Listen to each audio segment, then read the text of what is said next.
हिसाब दो, खून का हिसाब दो, खून का हिसाब दो, खून का हिसाब दो। दक्षिण कश्मीर के पुलवामा जिले के विद्युत विभाग के कर्मचारियों ने अपने लंबित मांगों को लेकर प्रदर्शन किया है। प्रदर्शन का नेतृत्व electrical employees association Pulwama Shopian के अध्यक्ष मीर इम्तियाज राजपुरा ने किया। उन्होंने कहा कि विभाग के लगभग 12,000 कर्मचारी लंबे समय से जोखिम भरे हालातों में काम कर रहे हैं, लेकिन सरकार और प्रशासन ने उनके जीवन की सुरक्षा को लेकर किए गए वादे अब तक बिल्कुल भी पूरे नहीं किए। पुलवामा सर्किल में कार्यरत 2,800 कर्मचारी जल्द मांगे पूरी करने की मांग कर रहे हैं। इम्तियाज राजपुरा ने चेतावनी दी है कि यदि सरकार ने जल्द से जल्द इस पर कोई कार्रवाई नहीं की तो कर्मचारी हड़ताल और सड़क पर उतरने को मजबूर होंगे। औज़ुबिल्लाहि मिनश शैतानिर रजीम, बिस्मिल्लाहिर रहमानिर रहीम। आप सब लोगों का शुक्रिया तहे दिल से हम करते हैं कि आप कम वक्त में आज तशरीफ लाए और जो हमारी बातें हैं वो आप शायद हमारी अब बातें शायद ये बातें हमारी जो है ये गवर्नमेंट तक पहुंचेंगी और जो हमारी मुश्किलें हैं उनका अजाला होगा। हम electrical employees union circle Pulwama की तरफ से आज ये प्रेस कॉन्फ्रेंस इजरा कर रहे हैं जो मुश्किलात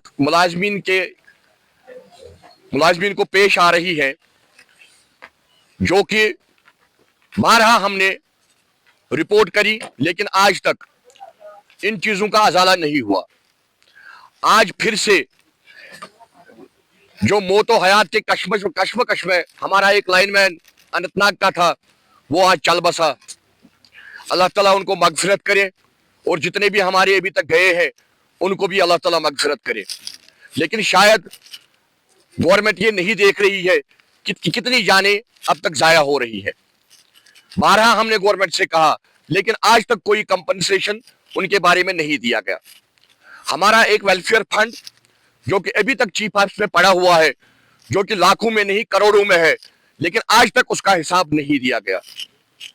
बारहा हमेशा वीडियो इजरा किए जाते हैं गवर्नमेंट की तरफ से, डिस्ट्रिक्ट एडमिनिस्ट्रेशन की तरफ से, गवर्नर ऑफिस की तरफ से कि बिजली मुलाजमीन जो है वो एहतियात करे और टूल्स का इस्तेमाल करे। लेकिन मैं अपनी गवर्नमेंट से, अपने गवर्नर साहब से, उमर अब्दुल्ला साहब से कहना चाहता हूं कि उमर अब्दुल्ला साहब आप आइए और ग्राउंड लेवल पे देखिए ना क्या हमारे पास है क्या और हम किन चीजों से काम कर रहे हैं। जब हमारे हाथ खाली है, जब हमारे हाथ में कोई इक्विपमेंट नहीं है, जब हमारे इक्विपमेंट्स के लिए कोई फंड इजरा नहीं किया जा रहा है, तो आप सोचिए कि हम बिल्कुल खाली हाथ काम कर रहे हैं।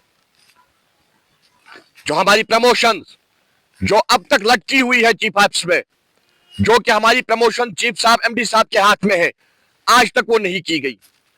इंजीनियर्स की प्रमोशनें हो रही है, क्लर्क की प्रमोशनें हो रही है, लेकिन हमारा जो मुलाजिम है वही का वही है। हम कुछ अरसे से देख रहे हैं कि 14 SRO14 जो है उसकी चीफ ऑफिस में धज्जियां उड़ाई जा रही है, उसको जूतों की नोक पे रखा गया है। हम चीफ साहब से यह पूछना चाहते हैं, चीफ साहब क्या ये धज्जियां उड़ाना सही है और छोटे मुलाजिमों के साथ जुल्म करना भी सही है? इसका संज्ञान लिया जाए। कुछ चीजें ऐसी है जो हम मंजर आम पे नहीं ला सकते हैं। अगर हम मंजर आम पे लाए तो बहुत कुछ खुल जाएगा, लेकिन हम उन राजों से पर्दा नहीं उठाना चाहते हैं। हम ये गवर्नमेंट से अपील करते हैं कि हमारे जो मुलाजिम हैं जो दिन रात काम करते हैं, अब बर्फ आने वाला है, विंटर का मौसम है, आज भी हम रात दिन लगे रहते हैं, लोगों के घरों को रोशन करते हैं, लेकिन फिर भी हमारे बैठने के लिए कहीं जगह नहीं है। हमें यह महसूस हो रहा है कि शायद हम लोग अब मुलाजिम नहीं रहे हैं, हम अपनी हुकूमत का हिस्सा नहीं है। उमर साहब, आप हमारा जो सिस्टम है आप देख रहे हैं, जो हमारा इलेक्ट्रिक डिपार्टमेंट है आप देख रहे हैं। हम आपसे इस्तदा करते हैं कि इन बातों का संज्ञान ले, कोई ऐसा तरीका बताएं जिससे हमारी जानें बच जाए। लेकिन बहुत बार इस्तदा करने के बाद भी आज तक कुछ न हुआ। हम इलेक्ट्रिकल एम्प्लॉयज यूनियन अब इस नतीजे पे पहुंचे हैं कि हमें कोई बड़ी तहरीक उठानी पड़ेगी और हमें सड़कों पे आना पड़ेगा। और सड़कों पे आने के लिए मजबूर हमारे जो बालादस्त में अफसरान बैठे हुए हैं वो कर रहे हैं।